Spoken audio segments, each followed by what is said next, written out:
Welcome to an EDH deck tech. This is my Toy Factory deck starring Silas Renn and vial-smasher, most hated commander in 1v1 online. And this guy who has a sweet combo I'll clue you into later. Here we go. Now for the lands. Here we go. We got 4 mountains. I think we have 6 islands. Let's count them up. Yeah, 6 islands. 3 swamps. There we go. So that's your basics. Let's move those out the way. Then we got all the artifact lands that match these colors at least. Those count as artifacts, which is why they're sweet. Come on, focus. Woo! All right, let's get to the fetches. Scalding Tarn, Bloodstained Mire, Grixis Panorama, Polluted Delta. I like that Grixis Panorama comes in untapped. That's kind of sweet. Anyways, we got some duels, Watery Grave, Blood Crypt, and Canyon Slough. Slow. I don't know how to pronounce it. Do you? Anyways, those count as swamps, mountains, islands. Then you got your lands, your duels. These are all your Ravnica bounce lands. Yeehaw! That's exciting, isn't it? Filter lands I love. I wish they'd reprint them. Not as expeditions. That would be sweet. Drowned Catacomb should have been up there with the other one. And we got 1 Scry land. I should probably have more, but I don't. Command Tower. Now here's the fun ones. Urza's Factory. This is Toy Factory, right? So a factory should be in there. An Inventor's Fair should be in there. This is a sweet land. Gains you life. Lets you tutor for things. Get an artifact out of the graveyard. And repeatedly get one out of the graveyard. So here we go.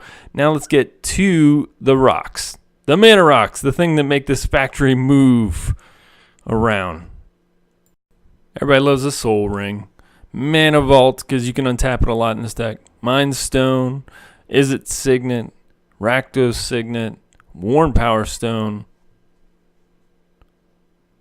Coalition Relic, very expensive. I wish they'd reprint it. Darksteel Ingot, Ashnod's Altar, sacrifice all your toys if you need to. Hedron Archive, get some card draw. Thran Dynamo. Without further ado, let's introduce the reason for the season. The one and the only mechanized production foil version. Yeah, you gotta have this thing. Man, you're making toys in this deck. So this basically copies an artifact. If you get 8 or more of that same artifact, then you win the game. Nuisance Engine makes pest tokens. That means John Leguizamo tokens for you movie buffs. Whirler Maker makes colorless Thopters that fly around. Pretty sweet.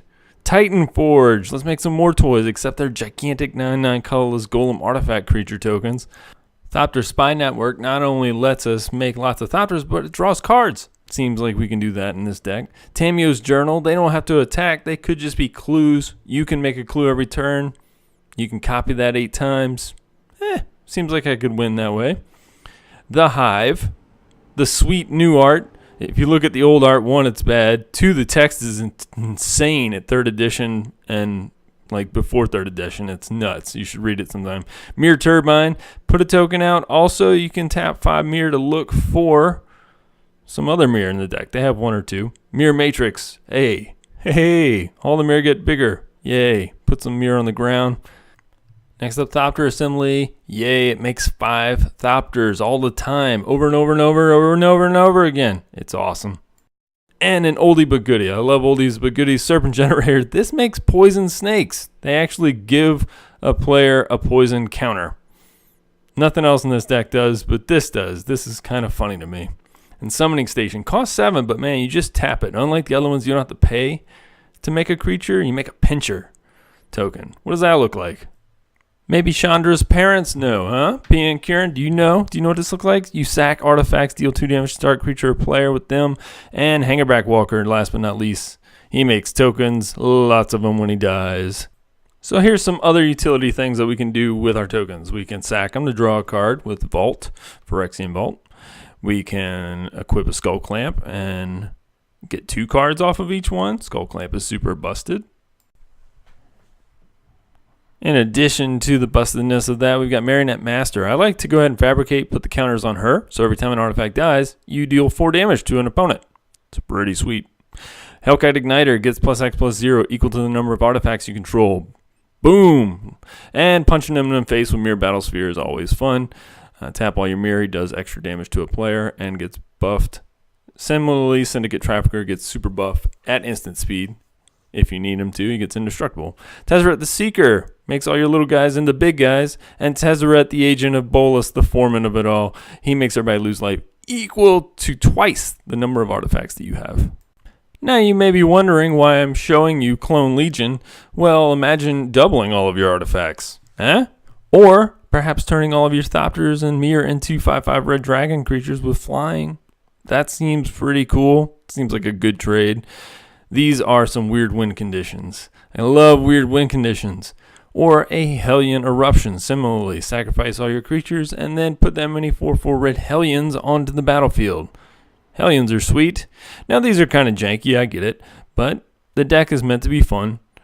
And it's sort of like an upgrade, you know? All your toys, they magically transform into monster beaters. It happens in a lot of weird horror movies. Sort of like Puppet Master. They start out nice, and then they aren't. And then there's this guy. He's a weird win condition. You just have 20 artifacts and you win the game, because why not? That seems like a fair thing to have on a card in a deck that makes lots and lots of artifacts. Alright, so this robot army is supported by who exactly on the factory floor? Quick Smith Rebel, for instance, is that combo I was telling you about with Silas Renn. These guys get together, and booyah, all of a sudden Silas Renn can ping and destroy things. He has Death Touch, and he's an artifact. And yeah, it's a pretty sweet combo. Goblin Welder, he is pretty sweet with things like Spine of Ishsaw, which you'll see later. Solemn Simulacrum, it's good to have a sad robot on the table. Shimmermere gives everything flash. Deceptively good card in this deck. Called off the Forge Master, sack a bunch of tokens, and then go fetch whatever you need out of the deck. Awesome. Arkham Daxon, Old Man, does the same thing. Also, Old Man is always on a sitcom, as well as the young teen girl like Darcy from Roseanne, who's like, I can do anything better than you can. She also goes to fetch things. And Scrap Savant Duretti, always in an artifact deck. That's because he's fun, and he allows you to discard things and draw things and get things out of your graveyard. It's just a fun card to play in an artifact deck. So here's your tools on the factory floor, your Voltaic Key. You want to untap particular artifacts or mana vaults or whatever. Nile Spellbomb allow you to remove graveyards and draw a card. Phyrexian Metamorph becomes a copy of anything that you need in this deck practically, except for enchantments or planeswalkers. Unwinding Clock. Yeah, so you want to punch the clock, and you want to untap all your things every turn. Binding of Thassa allows you to draw cards, and that ability occasionally is good. If you have Death Touchers and things out, you want them to attack into you. Memory Jar is a busted artifact. It always has been, and it's even more busted with things like Duretti. Speaking of busted, Paradox Engine. I really debated whether or not to put this in the deck because I played it a couple times with friends, and man, this card is so busted. It's like Unwinding Clock on roids.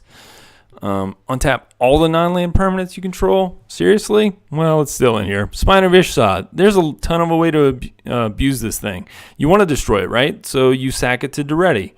Or you can sack it to see if you can remember Arkham Daxon to go search for things. You can sack it to the Forge Master, search for things. For tutor effects, you can sack it to the lowly Goblin Welder to get things out of your graveyard. Spine of Ishsaw, gotta be in any artifact deck that you own, I think. And so here's a few more last role players. Steel Hellkite, it's an artifact. You keep getting it back out of your graveyard if you need to, and it destroys a lot of stuff. Soul of New Phyrexia protects all your token army, even from the graveyard, even from death. Duplicant, who is this guy in the sitcom anyways? I've never seen a sitcom where somebody assassinates someone else. Wormcoil Engine, gotta love it. Oh, it's so good.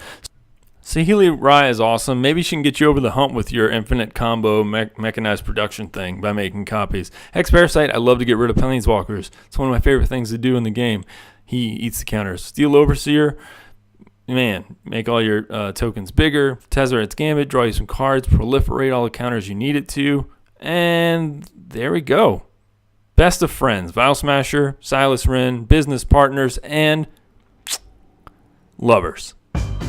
Thank you so much, everyone, for watching. I really enjoyed making this deck and this deck tech, and I hope you enjoyed it too.